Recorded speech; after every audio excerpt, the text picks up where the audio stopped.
Hello दोस्तों, स्वागत है आपका मेरे इस यूट्यूब चैनल पर। कहानी को बड़े ध्यान से सुनना और इसको लाइक और ज़्यादा से ज़्यादा सब्सक्राइब भी करना। ध्यानु भक्त की कथा। जिन दिनों भारत में मुगल सम्राट अकबर का शासक था, उन्हीं दिनों की यह घटना है। नदौन ग्राम निवासी माता एक सेवक ध्यानु भक्त 1000 यात्रियों सहित माता के दर्शन के लिए जा रहा था। इतना बड़ा दल देख कर बादशाह के सिपाहियों ने चांदनी चौक दिल्ली में उन्हें रोक लिया और अकबर के दरबार में जाकर ध्यानु भक्त को पेश किया।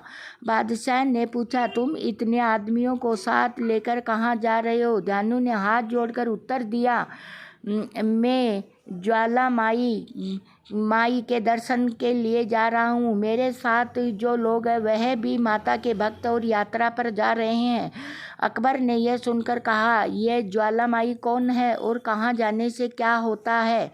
ध्यानु भक्त ने उत्तर दिया, महाराजा, ज्वाला माई संसार की रचना एवं पालन करने वाली माता है।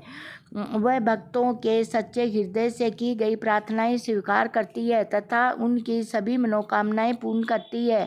उनका प्रताप ऐसा है कि उनके स्थान पर बिना तेल बत्ती के ज्योति जलती रहती है। हम लोग प्रतिवर्ष उनके दर्शन करते हैं। अकबर बादशाह बोले, तुम्हारी ज्वालामुखी इतनी ताकतवर है तो इसका यकीन हमें किसी तरह आए। आखिर तुम माता के भक्त हो, अगर कोई करिश्मा हमें दिखाओ तो हम भी मान जाएंगे। ध्यानु ने नम्रता से उत्तर दिया, श्रीमान, मैं तो माता का एक तुच्छ सेवक हूँ। मैं भला कोई चमत्कार कैसे दिखा सकता हूँ? अकबर ने कहा, अगर तुम्हारी बंदगी पाक न सच्ची है तो देवी माता जरूर तुम्हारी इज्जत रखेगी। अगर वह तुम जैसे भक्तों का ख्याल न रखे तो फिर तुम्हारी इबादत का क्या फायदा? या तो वह देवी की यकीन के काबिल नहीं था, तुम्हारी इबादत भक्ति झूठी है। इम्तिहान के लिए हम तुम्हारे घोड़े की गर्दन अलग किए देते हैं। तुम अपनी देवी से कहकर दोबारा जिंदा करवा लेना। इसी तरह घोड़े की गर्दन काट दी गई। ध्यानु भक्त ने कोई उपाय न देखकर बादशाह से 1 माह की अवधि तक घोड़े के सिर व धड़ को सुरक्षित रखने की प्रार्थना की। अकबर ने ध्यानु भक्त की बात मान ली। यात्रा करने की अनुमति मिल गई। बादशाह से विदा होकर ध्यानु भक्त अपने साथियों सहित माता के दरबार में जा उपस्थित हुआ।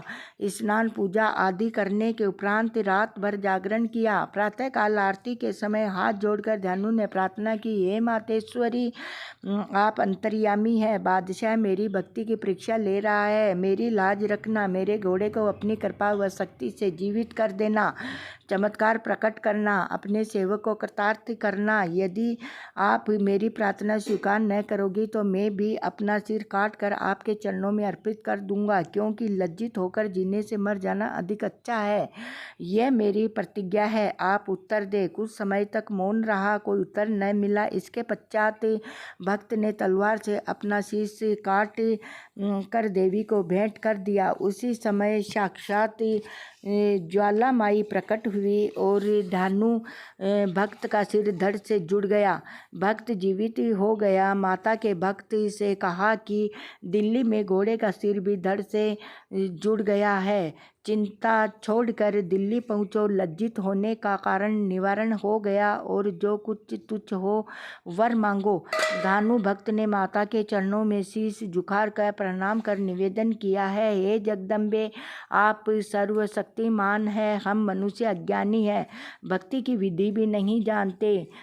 फिर भी विनती करता हूँ कि जगत माता आप अपने भक्तों की इतनी कठिन परीक्षा न लिया करे। प्रत्येक संसारी भक्त आपको शीश भेंट नहीं दे सकता। कृपा करके हे मातेश्वरी, किसी साधारण भेंट से ही अपने भक्तों की मनोकामना पूर्ण किया करो।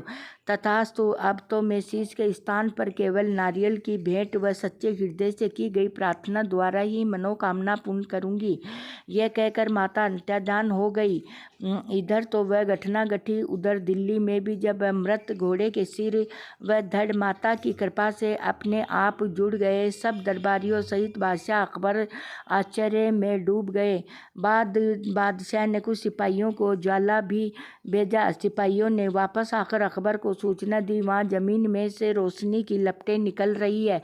शायद उन्हीं की ताकत से यह करिश्मा हुआ है। अगर आप हुक्म दे तो इन्हें बंद करवा दें। इसी तरह हिंदुओं की इबादत को जगह ही खत्म हो जाएगी। अकबर ने स्वीकृति दे दी, परंतु कुछ इतिहासकारों का मत है कि अकबर की स्वीकृति के बिना ही शाही सिपाहियों ने ऐसा किया था। कहा जाता है कि शाही सिपाहियों ने सर्वप्रथम माता की पवित्र ज्योति के ऊपर लोहे के मोटे मोटे तवे रखवा दिए, परंतु दिव्य ज्योति तवे फोड़कर ऊपर निकल आई। इसके पश्चात एक नहर का बहाव उसी ओर मोड़ दिया गया, जिससे नहर का पानी निरंतर ज्योति के ऊपर गिरता रहा, फिर भी ज्योति का जलना बंद नहीं हुआ।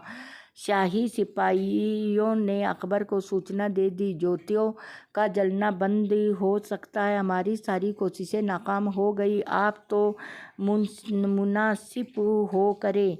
यह समाचार पाकर बादशाह अकबर ने दरबार के विद्वान बादशाहों से परामर्श किया। ब्राह्मणों ने विचार करके कहा कि आप स्वयं जाकर देवी चमत्कार देखें तथा नियमानुसार भेंट आदि चढ़ाकर देवी माता को प्रसन्न करें।